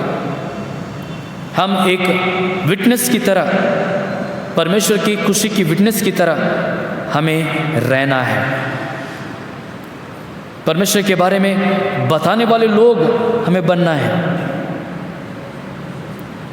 ಈ ದಿನ ಏನಾಗ್ತಾಯಿದೆ ಅಂತಂದರೆ, ನಾವು ನಮ್ಮ ಕಾರ್ಯಗಳನ್ನು ಮಾಡ್ತಾ ಇಲ್ಲ. ನಾವು ಸಭೆಯಲ್ಲಿ ತಾಕತ್ ಇಲ್ಲ. There is no power in the church. No power ಅಂತಂದರೆ, ತಾಕತ್ತಿಲ್ಲ ಅಂತಂದರೆ, ನಾನು ಹೇಳೋ ಮಾತೇನು, ಇಲ್ಲಿ ನಮಗೆ ಕೊಟ್ಟಿರ್ತಕ್ಕಂಥ ತಾಕತ್ತನ್ನು ನಾವು ಅದರ ಉಪಯೋಗ ಮಾಡಿಕೊಳ್ತಾ ಇಲ್ಲ. ಒಂದು जनरेटर, ಒಂದು इन्वर्टर, एक जनरेटर या इन्वर्टर, उसके अंदर पावर रहता है. अगर उसको ऐसे ही रखा काफ़ी दिनों तक, इन्वर्टर को ऐसे ही रखा काफ़ी दिनों तक, इलेक्ट्रिक जनरेटर को ऐसे ही रखा काफ़ी दिनों तक, उपयोग नहीं करेंगे तो क्या होगा? उसके अंदर वो पावर रहेगा? उसका पावर तो बाहर निकाला नहीं, उसके अंदर ही पावर है. अब काफ़ी दिनों तक वो यूज़ नहीं हो रहा है तो क्या होगा? उसका पावर अपने आप ख़त्म हो जाएगा, उसका प्लेट्स रस्ट हो जाएगा, उसका जो एसिड लेवल ख़त्म हो जाएगा, कम हो जाएगा. ಅದೇ ರೀತಿಯಲ್ಲಿ ದೇವರು ಕೊಟ್ಟಿರ್ತಕ್ಕಂಥ ತಾಕತ್, ನಮಗೆ ಕೊಟ್ಟಿರ್ತಕ್ಕಂಥ ತಾಕತ್, ದೇವರ ಆತ್ಮನ ತುಂಬುವಿಕೆ, ಅದು ನಾವು ಯೂಸ್ ಮಾಡಲಾರ್ದೇ ಇದ್ದರೆ, ಉಪಯೋಗ ಮಾಡಲಾರ್ದೇ ಇದ್ದರೆ ಅದು ಮುಗಿದೋಗ್ತದೆ, ಅಥವಾ ದೇವರು ತನ್ನ ತಾಕತ್ ತೆಗೆದು ಬಿಡ್ತಾನೆ. Then will be good for nothing. ಅದಕ್ಕೆ ಆತನ ತಾಕತ್ತು ನಮ್ಮಲ್ಲಿ ನಾವು ಉಪಯೋಗ ಮಾಡ್ತಾ ಇರಬೇಕು. ಅಂತಂದರೆ ನಾವು ದಿನ ಪ್ರತಿದಿನ ಆತನಿಗೋಸ್ಕರ ಸಾಕ್ಷ್ಯ ಮಕ್ಕಳಾಗಿ ಜೀವಿಸಬೇಕು. हम हर दिन परमेश्वर के कार्यों को करते हुए रहना चाहिए. दौड़ ಕೆಲಸ ಅಲ್ಲ, बड़ी काम नहीं, बहुत बड़ा आपको गड्ढा खोदना है या बिल्डिंग तैयार करना है, वैसा काम नहीं है. ಖಾಲಿ ಏನಂತಂದರೆ, ನೀವು ನಿಮ್ಮ ಸುತ್ತಮುತ್ತಲಿರ್ತಕ್ಕಂಥ ಜನರಿಗೆ, ನಿಮ್ಮ ಮನೆಯಲ್ಲಿ ಆಗಲಿ, ನಿಮ್ಮ ಮನೆ ಕಡೆಗಾಗಲಿ, ನಿಮ್ಮ ಕೆಲಸದ ಹತ್ರ ಆಗಲಿ, ಎಲ್ಲೇ ಆಗಲಿ, ನಿಮ್ಮ ಸುತ್ತಮುತ್ತಲಿರ್ತಕ್ಕಂಥ ಜನರಿಗೋಸ್ಕರ, ಅಥವಾ ಅವರಿಗೆ ನಿಮಗೆ ದೇವರ ವಾಕ್ಯ ಅವರಿಗೆ ಹೇಳಲಿಕ್ಕೆ ಆಗಲಿಲ್ಲ ಅಂತಂದರೆ कोई बात नहीं. कभी कभी बोलने के लिए, परमेश्वर के वचन सुनाने के लिए हमको डर लगता है. कोई बात नहीं, ठीक है, परिस्थितियाँ अनुकूल नहीं हैं, हम सभी को परमेश्वर के वचन बांटते नहीं जा सकते, लेकिन एक काम कर सकते हैं. अದೇನು ಗೊತ್ತಾ, ಯಾರಿಗಾದರೂ ನಿಮಗೆ ದೇವರ ವಾಕ್ಯವನ್ನು ಸಾರದಿತ್ತಂದರೆ ನೀವೇನು ಮಾಡಬೇಕಂತಂದರೆ, ಆ ವ್ಯಕ್ತಿಗೆ ನಿಮ್ಮ ಎದುರಿನಲ್ಲಿ ಇಟ್ಕೊಂಡು, ನಿಮ್ಮ ಕಣ್ಮುಂದೆ ಇಟ್ಕೊಂಡು ಅವ್ರಿಗೋಸ್ಕರ ದಿನ ಪ್ರಾರ್ಥನೆ ಮಾಡ್ತಾ ಇರಬೇಕು. हर दिन हम जिनको अगर हमें ऐसा लगता है कि इनको वचन बांटना है, तो मैं नहीं बांट पाऊँगा, मुंह से नहीं बोल पाऊँगा, तो उसके लिए प्रार्थना करते रहें कि परमेश्वर उसके मन को पिघलाए, एक ऐसी परिस्थिति लाए कि वो परमेश्वर के वचन सुनने के लिए योग्य ठहरें. ये होता है.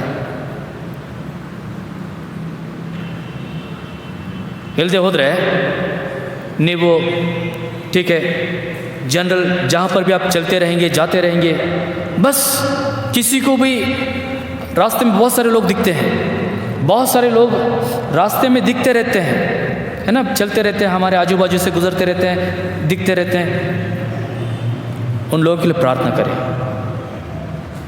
क्या मालूम किसकी प्रार्थना सुनकर परमेश्वर किसका हृदय परिवर्तन करे. परमेश्वर चाहता है कि हम उसके राज्य की बढ़ोतरी में शामिल हो. ನಾನು ಸುಮಾರು 1 ವರ್ಷದಿಂದ ಹೆಚ್ಚಿಸ್ಕೊಳ್ಳಲ್ಲ, मैं एक गर्व की बात नहीं कहता हूँ, लेकिन एक लगभग 1-1.5 साल से मैं सवेरे जब उठता हूँ, उठने के बाद जब मेरी प्रार्थना होती है, उसके बाद खिड़की के पास जाता हूँ. मेरे खिड़की के पास रुक कर उस जाने आने वाले में से मैं परमेश्वर को कहता कि प्रभु इस व्यक्ति को आशीषित कर, इस व्यक्ति को तो आज अच्छा दिन दे, इस व्यक्ति को पता नहीं कौन है, कभी कोई झाड़ू वाले दिखते हैं, कभी कोई बाइक पे जा रहा है, कोई जो भी. तो मैं जब उनको ऐसा आशीषित करता हूँ तो मुझे खुशी होती है, मुझे ऐसा लगता है कि हाँ, मैंने आज का मेरा काम कर दिया. ಅಟ್ಲೀಸ್ಟ್ ನಾವು ಈ ರೀತಿಯಲ್ಲಿ ಪ್ರಾಕ್ಟೀಸ್ ಮಾಡಬೇಕು, ಸ್ಟಾರ್ಟ್ ಮಾಡಬೇಕು. ದಿನ ಪ್ರತಿದಿನ ನಿಮ್ಮ ಕಣ್ಮುಂದೆ ಕಾಣಿಸುವಂಥ ಜನರಿಗೆ ಅವ್ರಿಗೋಸ್ಕರ ಪ್ರಾರ್ಥನೆ ಮಾಡಿರಿ, ಅವ್ರಿಗೋಸ್ಕರ ಆಶೀರ್ವಾದ ಕೇಳ್ರಿ, ಅವ್ರಿಗೋಸ್ಕರ ದೇವರ ಕಾರ್ಯ ಅವ್ರ ಜೀವಿತದಲ್ಲಿ ಆಗುತ್ತಾ ಅವರು ದೇವರ ಕಡೆಗೆ ಬರಬೇಕಾಗಿ ಕೇಳ್ರಿ. ಕೇವಲ ನಮ್ಮ ಮನೆಯವರು ಅಷ್ಟೇ ಅಲ್ಲ, ನಮ್ಮ ಮನೆಯವ್ರಿಗೋಸ್ಕರ ಅಷ್ಟೇ ಅಲ್ಲ, ಆದರೆ ಹೊರಗಿನ ಜನರು, ಇತರರು, ಬೇರೆ ಜನರು. ನಿನ್ನೆ ಒಂದು ಯಾರೋ ನಮ್ಮ ಗ್ರೂಪಲ್ಲಿ, ಕನ್ನಡ ಗ್ರೂಪಲ್ಲೇ ಎಲ್ಲೋ ಹಾಕಿದರು, ವಿವೇಕಾನಂದ ವಿಷಯದಲ್ಲಿ. ಕನ್ನಡ ಗ್ರೂಪಲ್ಲಿ ಹಾಕಿರ್ಲಿಕ್ಕಿಲ್ಲ, ಬೇರೆ ಯಾವುದೋ ಗ್ರೂಪಲ್ಲಿ ಸ್ವಾಮಿ ವಿವೇಕಾನಂದ ವಿಷಯದಲ್ಲಿ ಹಾಕಿದರು. ಸ್ವಾಮಿ ವಿವೇಕಾನಂದ ಆತನ ವಿಷಯದಲ್ಲಿ ಗೌರ್ಮೆಂಟ್ ಹೇಳ್ತದ ಆತನು ಹಿಂದುತ್ವಗೆ ಅಮೇರಿಕಾದಲ್ಲಿ ಪ್ರೆಸೆಂಟ್ ಮಾಡಿದ್ದಂಥ ವ್ಯಕ್ತಿ ಅಂತಂದು. ಆದರೆ ಆ ರೈಟರ್ ಬರೀತಾನ ಅದು ತಪ್ಪು. ಸ್ವಾಮಿ ವಿವೇಕಾನಂದ ಯಾವಾಗಲೂ ಆತನು ಇಂಡಿಯಾದ ಕಲ್ಚರ್ ಪ್ರೆಸೆಂಟ್ ಮಾಡಿದ, ಆದರೆ ಯೇಸು ಸ್ವಾಮಿ ವಿಷಯದಲ್ಲಿ ಭಾಳ ಹೆಚ್ಚಿಸ್ಕೊಳ್ತದ. ಆತನು ಯೇಸು ಸ್ವಾಮಿ ವಿಷಯದಲ್ಲಿ ಭಾಳ ಒಳ್ಳೆ ಮಾತು ಹೇಳ್ತಿದ್ದ. ಆತನು ಏನು ಹೇಳ್ತಿದ್ದ ಅಂತಂದರೆ, ದೇವರ ಪ್ರತಿರೂಪ ಕ್ರಿಸ್ತನಿಗೆ ಆರಾಧಿಸುವಂಥದ್ದು ಅಗತ್ಯ ಅಂತಂದು ಹೇಳ್ತಾ ಇದ್ದಾನೆ. परमेश्वर का प्रतिबिंब या प्रतिरूप यीशु मसीह, और यीशु मसीह मानव रूप में आया, इसीलिए उसकी आराधना करना ज़रूरी है. मतलब परमेश्वर का प्रेम परमेश्वर ने दिखाया और यीशु ने अपना कार्य दिखाया, इसीलिए ज़रूरी है कि यीशु मसीह को आराधना करें. ये स्वामी विवेकानंद कहता है. प्रियರೇ, ಬೇರೆ ಜನರು ಕ್ರಿಸ್ತನಲ್ಲಿ ಬರಲಾರ್ದಂಥ ಜನರು ಅಂಥವರು ಕ್ರಿಸ್ತನ ವಿಷಯದಲ್ಲಿ ನುಡಿತಾರೆ. महात्मा गांधी कहता है यीशु मसीह के बारे में, अंबेडकर कहता है, राजा राम मोहन रॉय कहता है, यहाँ तक कि रविंद्रनाथ टैगोर का बहुत सारे कविताएं में हम यीशु मसीह का या परम प्रधान परमेश्वर का हम उसका ग्लिम्स देखते हैं. ಎಲ್ಲ ದೊಡ್ಡವರು ಕ್ರೈಸ್ತರಲ್ಲ ಇವರು, ಅವರು ಕ್ರಿಸ್ತನ ವಿಷಯದಲ್ಲಿ ಸಾಕ್ಷ್ಯ ನುಡಿತಾ ಇದ್ದಾರೆ. ರಾಧಾಕೃಷ್ಣ ಹೇಳ್ತಾ ಇದ್ದಾನೆ, ಒಳ್ಳೆ ಗುರು ಓನ್ಲಿ ಯೇಸು ಸ್ವಾಮಿ. ಅವರು ನುಡಿಯುವಾಗ there is no option for you and me. हमारे पास कोई और ऑप्शन नहीं है कि हम यीशु मसीह को ऐसे ही छोड़ दे या हमारा स्वयं के लिए आराधना करे या स्वयं के लिए एक बोलते हैं ना घर का देवता वैसा बना के रखे. नहीं, यीशु मसीह परम प्रधान परमेश्वर का प्रतिरूप, वो चाहता है कि हम अपने कार्यों को करें. ಅಂದರೆ ಆತನ ರಾಜ್ಯವನ್ನು ಆತನ ವಿಷಯದಲ್ಲಿ ಹೇಳುವಂಥದ್ದು ನಾವು ಮಾಡ್ತಾ ಇರಬೇಕು. ಒಂದು ರೈಟರ್ ಈ ರೀತಿಯಲ್ಲಿ ಬರ್ತಾನೆ. ಕೊನೆಯದಾಗಿ ಇದು ಮುಗಿಸ್ತೇನೆ. एक राइटर, एक लेखक इस तरह लिखता है, कहता है कि जब यीशु मसीह ಸ್ವರ್ಗಾರೋಪಣ हुआ, ಪುನರುತ್ಥಾನ ಆದಮೇಲೆ ದೇವರು ಪರಲೋಕದಲ್ಲಿ ಹೋದ ಮೇಲೆ ಯೇಸು ಸ್ವಾಮಿ गैब्रियल दूत ಕೇಳ್ತಾನಂತ. गब्रियल दूत, स्वर्गदूत यीशु मसीह से पूछता है कि तूने इतना सारा कुछ किया, तेरा प्रभाव छोड़कर है प्रभु, तू मनुष्य रूप धारण होकर उस धरती पर गया, मनुष्यों के लिए अपना प्राण दिया, और यहाँ तक कि तूने तेरा तेज, तेरा प्रभाव, तेरा प्रकाश, तेरा महिमा उन तीनों शिष्यों को दिखाया. ये सारा चीज़ करके तो मनुष्य जाति को ये सोच रहा है कि ये सारे लोग, सारे पृथ्वी के सारे लोग तेरे पास रहें, कोई नाश ना हो, ऐसा तू सोच रहा है. क्या ये तीन लोग जिनको तू अपनी महिमा दिखाया, क्या वे लोग तेरे राज्य को या तेरे पास लोगों को आने के लिए तैयार करेंगे? अगर कर भी लेंगे तो ये तीन जन कितना करेंगे? एक दिन तो ये मरेंगे. तो तेरा राज्य ये 2000 साल के बाद क्या तेरे राज्य के विषय में कोई बोलने वाला रहेगा? क्या तेरे बारे में कोई बताने वाला रहेगा? ಯೇಸು ಸ್ವಾಮಿ ಗಬ್ರಿಯಲ್ ದೂತನ ಮಾತು ಕೇಳಿ ನಗದು ಅಂತನಂತ, ಈ ಮೂವರು ಅವರು ತಮ್ಮ ಕಾರ್ಯವನ್ನು ಮಾಡ್ತಾರೆ. ಮುಂದೆ ಬರುವ ದಿನಗಳಲ್ಲಿ, ಬರುವ ಸಮಯಗಳಲ್ಲಿ ನಾನು ತೋರಿಸಿರುವಂಥ ಪ್ರೀತಿ, ನನ್ನ ಕೈಯಿಂದ ಆಕಾರ ಕೊಟ್ಟಿರ್ತಕ್ಕಂಥ ಈ ಜನರು, ಇವರದನ್ನು ಸ್ವಲ್ಪ ಸ್ವಲ್ಪ ಸ್ವಲ್ಪ ಬೆಳೆಸ್ತಾ ಹೋಗ್ತಾರೆ, ಹೇಳ್ತಾ ಹೋಗ್ತಾರೆ. ಅದು ನನ್ನ ನಂಬಿಕೆ ಅಂತಂದು स्वामी गैब्रियल के ಹೇಳ್ತಾನಂತೆ. गैब्रियल से परमेश्वर कहता है कि जो हस्तकला मेरी है वो थोड़ा थोड़ा करके मेरे बारे में बताते जाएंगे, मेरे बारे में लोगों को कहते जाएंगे, और एक समय ऐसा आएगा कि सारी दुनिया मेरे विषय में जानते रहेंगे, मुझे पहचानने लगेंगे. ಇದು ಗ್ಯಾಬ್ರಿಯಲ್ಗೆ ಹೇಳಿದಂತ 2000 ವರ್ಷ ಹಿಂದೆ. 2000 साल हो गए हैं.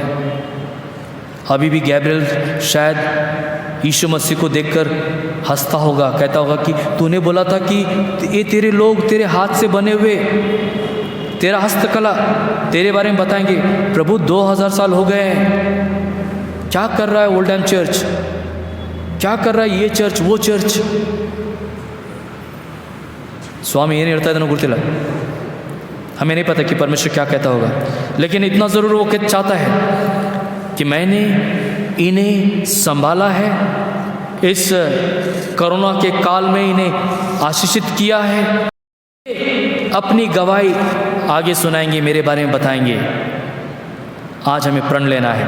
ಈ ದಿನ ನಾವು ದೇವರ ಮುಂದೆ ವಾಗ್ದಾನ ಮಾಡಬೇಕು. ಅದೇನಂತಂದರೆ, ಸ್ವಾಮಿ ನೀನು ಮಾಡಿರ್ತಕ್ಕಂಥ ಉಪಕಾರಗಳನ್ನು ಅದರಲ್ಲಿ ಒಂದನ್ನು ಮರೆಯಲಾರದೆ ನಾನು ಈ ದಿನದಿಂದ ದಿನ ಪ್ರತಿದಿನ ನಾನು ಜೀವಿಸುವ ತನಕ ನಿನ್ನ ವಿಷಯದಲ್ಲಿ ನಿನ್ನ ಒಳ್ಳೆಯದನ್ನು ನಾನು ಸಾರುತ್ತೇನೆ ಅನ್ನುವಂಥ ವಾಗ್ದಾನ ನಾವು ಮಾಡಬೇಕು. ಬಾಯಿಂದ ಸಾರಲಾರದಿದ್ದರೆ ನಡೀತದೆ. ನಮ್ಮ ಕೃತ್ಯಗಳಿಂದಾಗಲಿ ಅಥವಾ ನಾವು ಜನರಿಗೋಸ್ಕರ ಪ್ರತಿದಿನ ಪ್ರಾರ್ಥನೆ ಮಾಡೋದ್ರಿಂದಾಗಲಿ ನಾವು ನಮ್ಮ ಕಾರ್ಯಗಳನ್ನು ಮಾಡಿದರೆ ಖಂಡಿತ ದೇವರ ರಾಜ ಆತನು ಬೆಳೆಸ್ತಾನೆ, ಆ ಸ್ವಾಮಿ ಬೆಳೆಸ್ತಾನೆ. ನನ್ನ ಕೆಲಸ, ನಾವು ಆ ದೇವರ ಮಹಿಮೆಯನ್ನು ನೋಡಿದ್ದೇವೆ.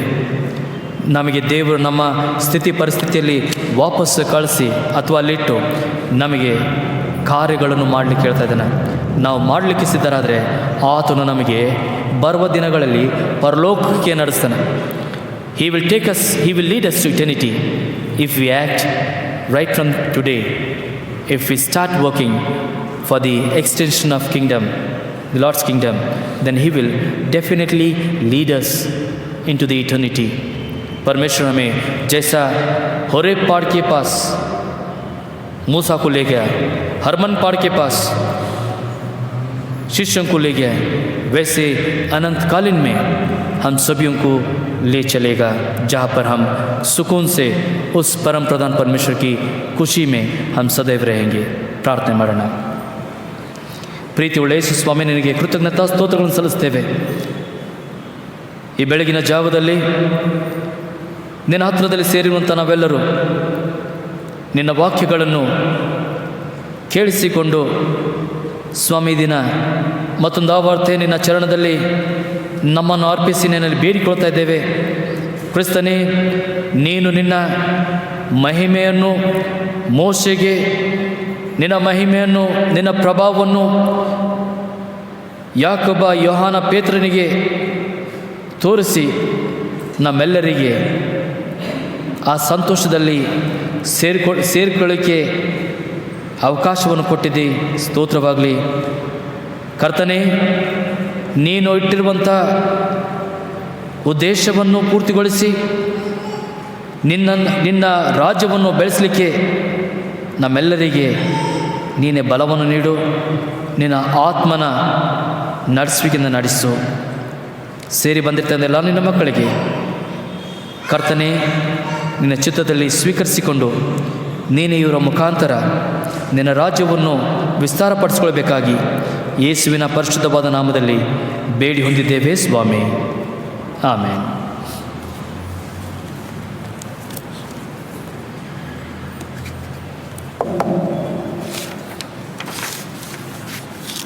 ಪ್ರಕಟಣೆಗಳು ಈ ರೀತಿಯಲ್ಲಿದೆ.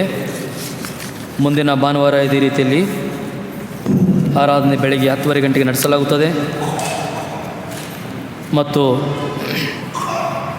ಈ ವಾರದ 17ನೇ ತಾರೀಕು ಅಂದರೆ ಬುಧವಾರ, ಆ ದಿನ ಬುಧವಾರ ಇರುವುದರಿಂದ ನಮ್ಮ ಲೆಂಟನ್ ಸೀಸನ್ದು ಕಾಟೇಜ್ ಪ್ರೇಯರ್, ಮೊದಲನೇ ಕಾಟೇಜ್ ಪ್ರೇಯರು ಇದು 17ನೇ ತಾರೀಕು ಪಾಸ್ಟರ್ ಮನೆಯಲ್ಲಿರ್ತದೆ.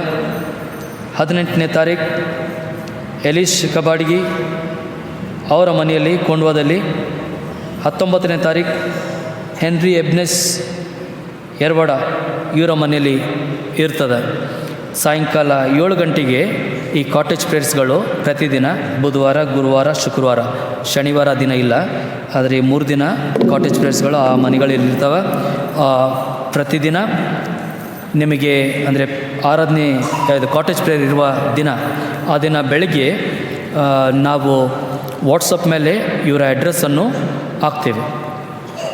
ಮತ್ತು ದಯಮಾಡಿ ನೀವು ಕಾಟೇಜ್ ಪ್ರೇಯರ್ಗೆ ಬರಬೇಕಾಗಿ ನಿಮ್ಮಲ್ಲಿ ಕೇಳ್ಕೊಳ್ತೇನೆ. ಲೆಂಟನ್ ಕಾಟೇಜ್ ಪ್ರೇಯರ್. ಮತ್ತು ಇನ್ನು ಯಾರಾದರೂ ನಿಮ್ಮ ಮನೆಗಳಲ್ಲಿ ಯಾವುದೇ ದಿನ ಕಾಟೇಜ್ ಪ್ರೇಯರ್ ಇಟ್ಕೊಳ್ಬೇಕಾಗಿ ಮನಸ್ಸನ್ನು ಮಾಡ್ತಾಯಿದ್ದಾದರೆ ನೀವು ಮಿಸಸ್ ಸ್ನೇಹ ಇವರಿಗೆ ಕಾಂಟ್ಯಾಕ್ಟ್ ಮಾಡಿ. ಅವ್ರ ಹತ್ರ ಶೆಡ್ಯೂಲ್ ಇದೆ, ಅದರಲ್ಲಿ ನೀವು ನಿಮ್ಮ ಡೇಟ್ಗಳನ್ನು ಬ್ಲಾಕ್ ಮಾಡ್ಕೊಳ್ಬೇಕಾಗಿ ನಿಮ್ಮಲ್ಲಿ ಕೇಳ್ಕೊಳ್ತಾ ಇದ್ದೇನೆ.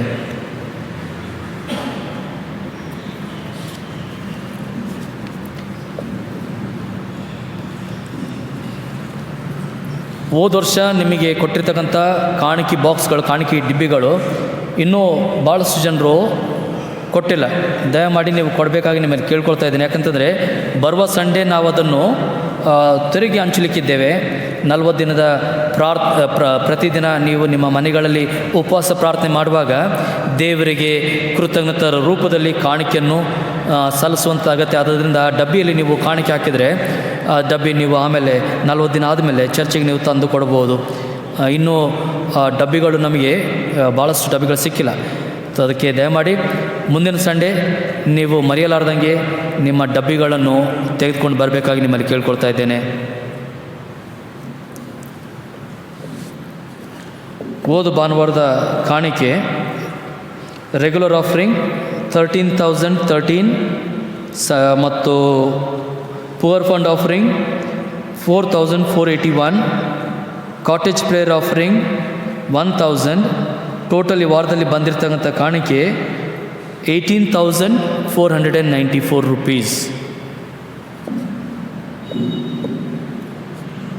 ಈ ದಿನ ಆರಾಧನೆ ಆದ ನಂತರ ಪಾಸ್ಟೇಟ್ ಕಮಿಟಿ ಮೀಟಿಂಗ್ ಇರ್ತದೆ. ದಯಮಾಡಿ ಪಾಸ್ಟೇಟ್ ಕಮಿಟಿ ಮೆಂಬರ್ಸ್ಗಳು ನೀವು ಮೀಟಿಂಗ್ಗೆ ಹಾಜರಾಗಬೇಕಾಗಿ ನಿಮ್ಮಲ್ಲಿ ಕೇಳ್ಕೊಳ್ತಾ ಇದ್ದೇನೆ. ಇದರಲ್ಲಿ ಅಜೆಂಡಾ ಕೆಲವರು ನೀವು ಕೇಳ್ತಾ ಇದ್ರಿ, ಅಜೆಂಡಾ ಏನಿಲ್ಲ. ಇದು ವಿದೌಟ್ ಅಜೆಂಡಾದ ಮೀಟಿಂಗ್. ಅಂದರೆ ಏನು ಮೀಟಿಂಗ್ ಆದ ಏನು ಓದು ಇದರಲ್ಲಿ ನಾವು ಮಾತಾಡಿದ್ವಿ ಅದೇ ಮಿನಿಟ್ಸ್, ರೆಗ್ಯುಲರ್ ಒಂದು ಫಾರ್ಮಲ್ ಮೀಟಿಂಗ್ ಇದ್ದಾಗಿ, ಏನು ಸ್ಪೆಷಲ್ ಏನು ಅಜೆಂಡಾ ಇಲ್ಲ. ಅದಕ್ಕೆ ದಯಮಾಡಿ ಪಾಸ್ಟೇಟ್ ಕಮಿಟಿ ಮೆಂಬರ್ಸ್ಗಳು ನೀವು ಈ ಮೀಟಿಂಗ್ಗೆ ಅಜೆಂಡಾ ಇಲ್ಲ ಅಂತಂದು ನೀವು ಹಾಗೆ ಕೂತ್ಕೊಳ್ಬೇಡ್ರಿ. ಅಜೆಂಡಾ ನಾವು ಕುಂತ್ರೆ ಅಜೆಂಡಾ ತಯಾರಾಗ್ತದೆ. ಅದಕ್ಕೆ ನೀವೆಲ್ಲರೂ ಪಾಸ್ಟೇಟ್ ಕಮಿಟಿ ಮೆಂಬರ್ಸ್ಗಳು ಬರಬೇಕಾಗಿ ನಿಮ್ಮಲ್ಲಿ ಕೇಳ್ಕೊಳ್ತಾ ಇದ್ದೇನೆ.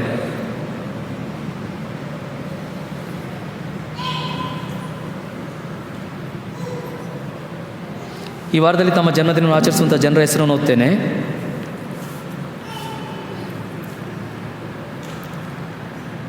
ಈ ದಿನ Samuel John Negal 14th, Prakash Minge 15th, Priyanka Emmanuel Kandakur 15th, Nivedita Anand Aravatgi 15th, Mark Godwin Solomon 16th, Daniel Ezekiel 18th, Abhishek Sachin Kattimani 18th, Natalie Elish Kabadgi 19th, Nikhil Vijay Karodi 19th, Manju Lazarus Sirekerur 19th, Vihaan Ashwin Maben. ಇವರು ತಮ್ಮ ಜನ್ಮದಿನವನ್ನು ಈ ವಾರದಲ್ಲಿ ಆಚರಿಸ್ತಾ ಇದ್ದಾರೆ. ದಯಮಾಡಿ ಇಲ್ಲಿ ಯಾರಾದರೂ ಇದ್ದರೆ ಬರ್ತ್ಡೇಸವರು ನೀವು ಮುಂದೆ ಬರಬೇಕು, ನಿಮ್ಮನ್ನು ಕೇಳ್ಕೊಳ್ತಾ ಇದ್ದೀನಿ. किसी का नाम छूट गया है क्या? नताली है इधर, और कौन है? सैम बंदिलला, सैम निगल.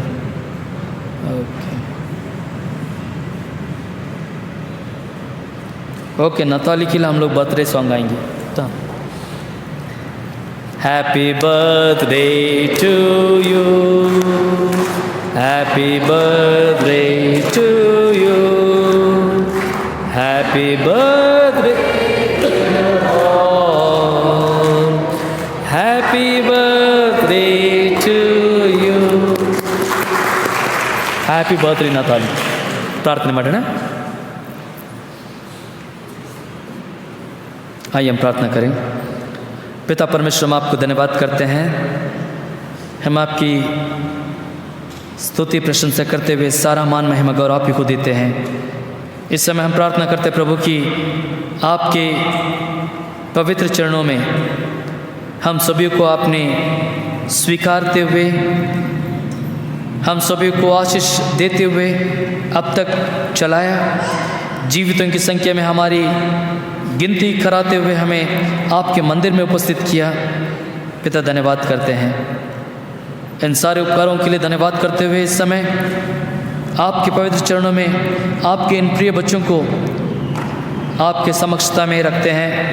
प्रार्थना विनती करते हैं कि जैसे ये प्रियजन अपने जीवन के नए साल में प्रवेश करेंगे, पिता आप इन सभी के साथ जिस तरह अब तक रहें वैसे आने वाले हर समय हर पल इनके साथ रहिए. सैमुअल, नेगल, प्रकाश मिंगे, प्रियंका, निवेदिता, मार्क, डैनियल, अभिषेक, नताली, निखिल, मंजू, विहान, इन सभी को आप आशीषित करें. और पिता इनके कामों में, इनके जीवन के क्षेत्र में इन्हें सहायता करते हुए आप इन सभी को इनके जीवन के नए वर्ष में पिता आपकी प्रसन्नता में चलाएं. आपकी सुरक्षा कवच इन पर ओढ़े. विशेषकर नताली के लिए प्रार्थना करते हैं. इस बच्ची को आशीषित करें, इसे बुद्धि ज्ञान से परिपूर्ण करें. और प्रार्थना करते हैं कि आप इन सभी को आपकी आत्मा की अगुवाई से चलाएं. उसी तरह प्रार्थना करते हैं इन सारे लोगों के लिए जो कमज़ोर है, बीमार अवस्था में हैं, जिनको परमेश्वर की घायल हाथों का स्पर्श की आवश्यकता है. पिता छू ले इस समय सुतार आंटी को, लोबो आंटी को, अर्थर आंटी को, विजय पोल अंकल को, जोएल बेन, इन प्रियजनों को आपकी चंगाई प्रदान करें. वो चंगाई जो आसमान से उतरती है, वो चंगाई जो मनुष्य का हर चीज़ रूपांतर करती है. पिता इस समय आपकी सामर्थ्य से इन लोगों को भर दें. उसी तरह यहाँ पर बैठे हुए हर एक लोगों को यदि कोई किसी विषय के लिए मांगता हो, मांग रही हो, पिता इनकी प्रार्थनाओं को सुने, इन्हें आशीषित करें, इनकी प्रार्थना की उत्तर प्रदान करें और इनको चंगाई दे. इनके ऊपर आपकी आत्मा की उतरण करें और आपके आशीषों में इन्हें चलाएं. फिर एक बार पिता आप ही को सारा मान महिमा गौरव देते हुए प्रार्थना हम अपने उद्धारकर्ता प्रभु यीशु मसीह के मीठे पवित्र मधुर नाम में मांगते करके सुन और दया से कबूल कर पिता. आमीन.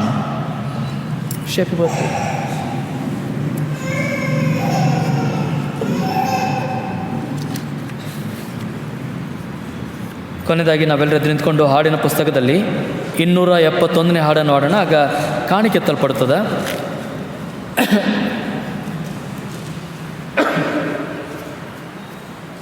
हम सारे लोग खड़े होकर गीत क्रमांक 271 इस गाने को गाते समय दान, यहाँ पर दान की पेटी रखा है, आप लोग बारी बारी आकर डालते हुए जाएं.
ಏತಿದ್ದೇನೆ ಯೇಸುವೇ, ನಿನ್ನ ಸ್ಥಿರ ಸಮಾಧಾನ ದಯ ಮಾಡು ನನಗೆ, ನನಗೆ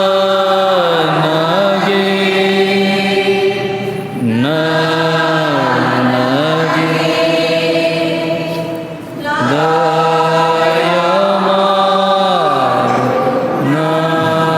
ನನಗೆ. ಪ್ರಾರ್ಥನೆ ಮಾಡೋಣ. ಪ್ರಾರ್ಥನೆ ಮಾಡೋಕ್ಕಿಂತ ಮುಂಚೆ ಒಂದು ಸೂಚನೆ, ಯಾರಿಗಾದರೂ ನನಗೆ ಭೇಟಿಯಾಗಲಿಕ್ಕೆ ಇಷ್ಟವನ್ನು ಪಡ್ತಾ ಇದೆಯಾ ಆದರೆ ಮನಸ್ಸನ್ನು ಮಾಡ್ತಾ ಇದೆಯಾ ಆದರೆ ದಯಮಾಡಿ ನೀವು ನನಗೆ ಆಫೀಸಲ್ಲಿ ಬಂದು ಭೇಟಿಯಾಗಬೇಕು ನಿಮಗೆ ಕೇಳ್ಕೊಳ್ತಾ ಇದ್ದೇನೆ. ಮತ್ತು ಅದಲ್ಲದೆ ನಿಮ್ಮ ಮನೆಯಲ್ಲಿ ಕಾಟೇಜ್ ಪ್ರೇಯರ್ ನೀವು ಲೆಂಟನ್ ಕಾಟೇಜ್ ಪ್ರೇಯರ್ ಇಟ್ಕೊಳ್ಬೇಕಾದ್ರೆ ನೀವು ನೇಹ ಅವರಿಗೆ ನೀವು ಕಾಂಟ್ಯಾಕ್ಟ್ ಮಾಡಿರಿ.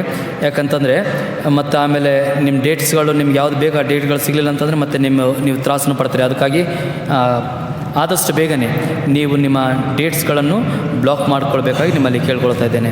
ಪ್ರಾರ್ಥನೆ ಮಾಡೋಣ. ಪ್ರೀತಿಯುಳ್ಳ ಯೇಸು ಸ್ವಾಮಿ, ನಿನಗೆ ಕೃತಜ್ಞತಾ ಸ್ತೋತ್ರಗಳನ್ನು ಸಲ್ಲಿಸ್ತೇವೆ. ಈ ಬೆಳಗಿನ ಜಾವದಲ್ಲಿ ನಿನ್ನ ಮಂದಿರದಲ್ಲಿ ಸೇರಿಸಿ ನಮಗೆ ಕರ್ತನೆ ನಿನ್ನ ಪವಿತ್ರವಾದ ವಾಕ್ಯಗಳಿಂದ ನಮ್ಮನ್ನು ನೀನು ನಿನ್ನ ಇಷ್ಟವನ್ನು ತಿಳಿಯಪಡಿಸಿದಿ.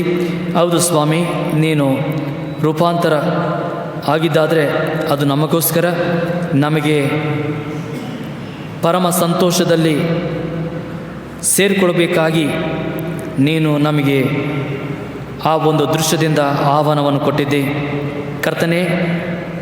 ಆ ಸಂತೋಷದಲ್ಲಿ ಸೇರಿಕೊಳ್ಬೇಕಾದ್ರೆ ನೀನು ನಮಗೆ ಕೊಟ್ಟಿರ್ತಕ್ಕಂಥ ಕಾರ್ಯಗಳನ್ನು ಮಾಡುತ್ತಾ ನಮ್ಮ ಜೀವನದ ಯಾತ್ರೆಯನ್ನು ನಾವು ನಿನ್ನ ಚಿತ್ತದನುಸಾರವಾಗಿ ನಡೆಸಿದರೆ ಮಾತ್ರ ಆ ಪರಮ ಸಂತೋಷದಲ್ಲಿ ನಾವು ಸೇರಬಹುದು. ತಂದೆ, ನಿನ್ನ ಸಂತೋಷದಲ್ಲಿ ಸೇರಲಿಕ್ಕೆ ನಮ್ಮೆಲ್ಲರಿಗೆ ನಿನ್ನ ಸಹಾಯವನ್ನು ನೀಡು. ಯಾವ ರೀತಿಯಲ್ಲಿ ಈ ದಿನ ತನಕ ನಿನ್ನ ಆಶೀರ್ವಾದಗಳಲ್ಲಿ ನಮಗೆ ನಡೆಸಿದೆಯೋ ಅದೇ ರೀತಿಯಲ್ಲಿ ಬರುವ ದಿನಗಳಲ್ಲಿ ಸಹ, ಬರುವ ಸಮಯಗಳಲ್ಲಿ ಸಹ ನಿನ್ನ ಆಶೀರ್ವಾದಗಳನ್ನು ನಡೆಸು. ನೀನು ಕೊಟ್ಟ ಆಶೀರ್ವಾದಗಳಲ್ಲಿ ಅಲ್ಪವಾದ ಕಾಣಿಕೆ ತೆಗೆದು ನಿನ್ನ ಜನರು ನಿನ್ನ ಚರಣದಲ್ಲಿ ಸೇರಿಸಿರುವಾಗ ಈ ಕಾಣಿಕೆಯನ್ನು ಸ್ವೀಕರಿಸಿಕೋ, ಇದನ್ನು ಬೆಳೆಸಿ ನಿನ್ನ ರಾಜ್ಯದ ವಿಸ್ತಾರಕ್ಕಾಗಿ ಉಪಯೋಗ ಮಾಡಿಕೋ. ಮಾತ್ರವಲ್ಲದೆ ಕರ್ತನೆ, ನಿನ್ನ ಜನರಿಗೆ, ನಿನ್ನ ಪ್ರಿಯವಾದ ಮಕ್ಕಳಿಗೆ ಪರಲೋಕದ ಬಾಗಿಲನ್ನು ತೆರೆದು ಇವರ ಜೀವಿತಗಳಲ್ಲಿ, ಇವರ ಮನೆಗಳಲ್ಲಿರುವ ಸುತ್ತಮುತ್ತಲು ಪರಲೋಕದ ಆಶೀರ್ವಾದಗಳನ್ನು ನೀನು ಸುರಿಸು ಸ್ವಾಮಿ. ಈ ನಿನ್ನ ಪ್ರಿಯವಾದ ಮಕ್ಕಳು ಯಾವಾಗಲೂ ಸಂತೋಷದಲ್ಲಿ, ಸಮಾಧಾನದಲ್ಲಿ, ದೇವರ ಬಲದಲ್ಲಿ ತಮ್ಮ ಜೀವನವನ್ನು ಬಾಳಲಿಕ್ಕೆ ಸಹಾಯವನ್ನು ನೀಡು. ನಿನ್ನ ಮನೆಯನ್ನು ಬಿಟ್ಟು ನಾವು ನಮ್ಮ ಮನೆಗಳಿಗೆ, ನಮ್ಮ ಕೆಲಸ ಕಾರ್ಯಗಳಿಗೆ ತೆರಳುವಾಗ ದೇವರಾತ್ಮನೇ ನಮ್ಮೆಲ್ಲರಿಗೆ ನೀನೇ ಕಾಪಾಡು. ಬೇಕಾಗಿರುವಂಥ ಎಲ್ಲ ವಿಷಯಗಳನ್ನು ಒದಗಿಸಿಕೊಡು ಸ್ವಾಮಿ. ನಿನ್ನ ಚಿತ್ತದಲ್ಲಿ ನಮ್ಮೆಲ್ಲರಿಗೆ ಸುರಕ್ಷತೆ, ಭದ್ರತೆಯನ್ನು ನೀಡಿ ನಾವು ಮುಂದಿನ ಸಮಯದಲ್ಲಿ ಮತ್ತೊಂದು ಆವರ್ತಿ ಭೇಟಿಯಾಗಲಿಕ್ಕೆ ನೀನೇ ನಮಗೆ ಆಶೀರ್ವಾದ ನೀಡು. ಸ್ತೋತ್ರಗಳನ್ನು ಹೇಳುತ್ತಾ ಎಲ್ಲ ಘನಮಾನ ಮಹಿಮೆ ನಿನಗೆ ಸಲ್ಲಿಸುತ್ತೆ ಪ್ರಾರ್ಥನೆ ಯೇಸುವೇ ನಿನ್ನ ಪರಿಶುದ್ಧವಾದ ನಾಮದಲ್ಲಿ ಬೇಡಿ ಹೊಂದಿದ್ದೇವೆ ಸ್ವಾಮಿ, ಆಮೇನ್. ನಮ್ಮ ಕರ್ತನಾದ ಯೇಸು ಕ್ರಿಸ್ತನ ಕೃಪೆ, ತಂದೆ ಅಂತ ದೇವರ ಪ್ರೀತಿ, ಪರಿಶುದ್ಧಾತ್ಮನ ಉನ್ನತ ಸಹವಾಸ ಸೇರಿ ಬಂದಿರ್ತಕ್ಕಂಥ ನಿಮ್ಮೆಲ್ಲರ ಜೊತೆಯಲ್ಲಿ ಇಂದಿಗೂ ಎಂದಿಗೂ ನೆಲೆಯಾಗಿರಲಿ. ಆಮೇನ್. ಆಮೇನ್.